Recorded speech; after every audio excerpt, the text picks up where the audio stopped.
If you've walked into an electronics store recently, you know the feeling.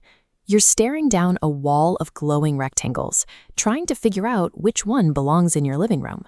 They all look pretty similar from a few feet away, but the price tags swing by thousands of dollars, and the only explanation on the box is an alphabet soup of acronyms: LCD, LED, and OLED.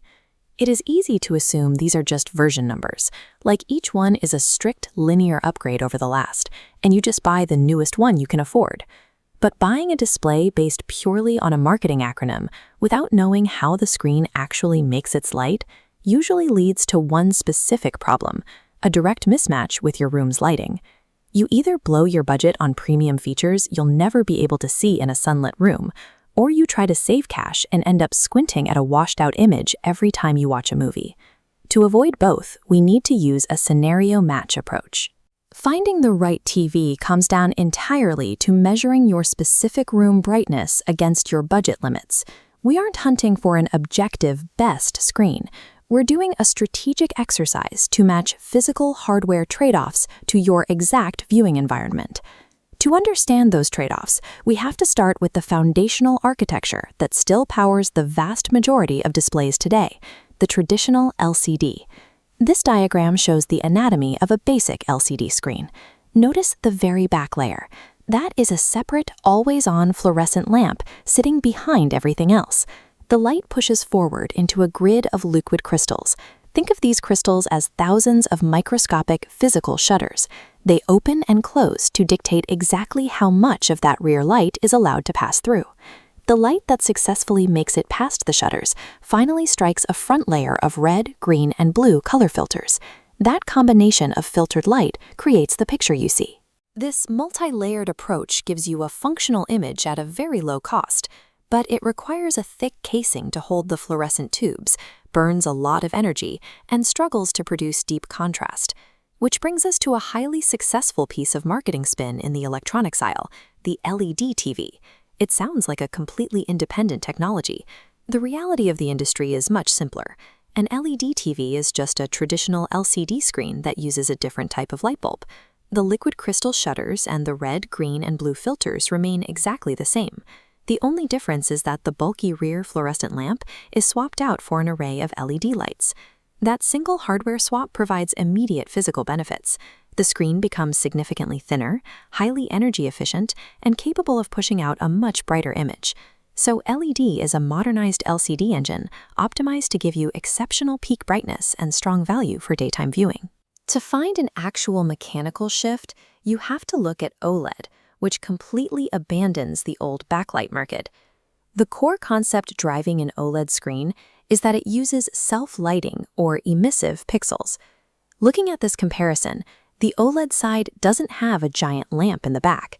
Instead, every single microscopic pixel generates its own independent light. The separate backlight panel is permanently gone. The biggest visual advantage to this setup is control. When an OLED screen needs to show you black, the pixel physically turns its light completely off.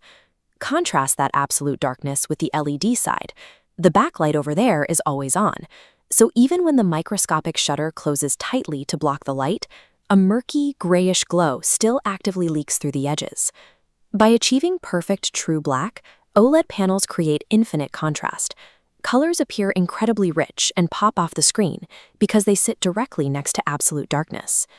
There's also a physical benefit.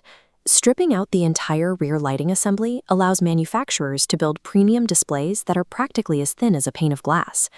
But this precision comes with serious drawbacks, starting with a significant financial premium over standard LED models. There is also a hard performance limit. Because every microscopic pixel has to generate its own light and manage its own heat, an OLED simply cannot reach the extreme, blinding peak brightness of a dedicated LED backlight. You are actively choosing to sacrifice maximum brightness and a chunk of your budget in order to secure flawless contrast and perfect black levels for a premium viewing experience. Now that we know how the internal mechanics work, let's apply them directly to the realities of your living room. This flowchart maps screen technologies against specific lighting environments and budgets to give us 3 distinct viewer profiles. The first path is for a strict budget. If you are outfitting a secondary space and keeping upfront costs low is the goal, you follow this route. The second path is the most common profile, the pragmatic optimizer. This is a bright, multi-use living room intended for watching sports and TV during the day. The final path belongs to the performance-first cinephile or gamer, building a dedicated home theater or a room where you can easily control the lighting.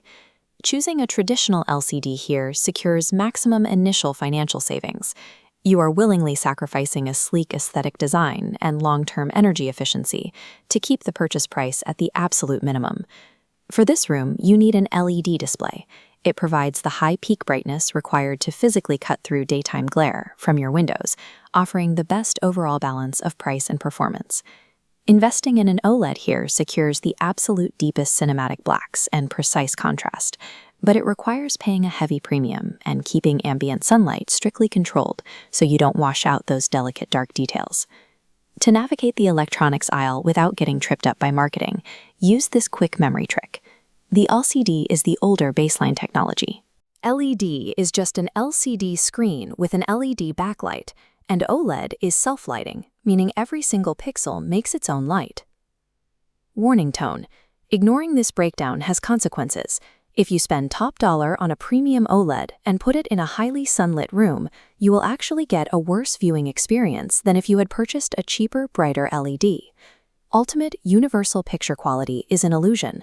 The right display for you is simply the one whose mechanical trade-offs perfectly match the physical reality of your room and your wallet.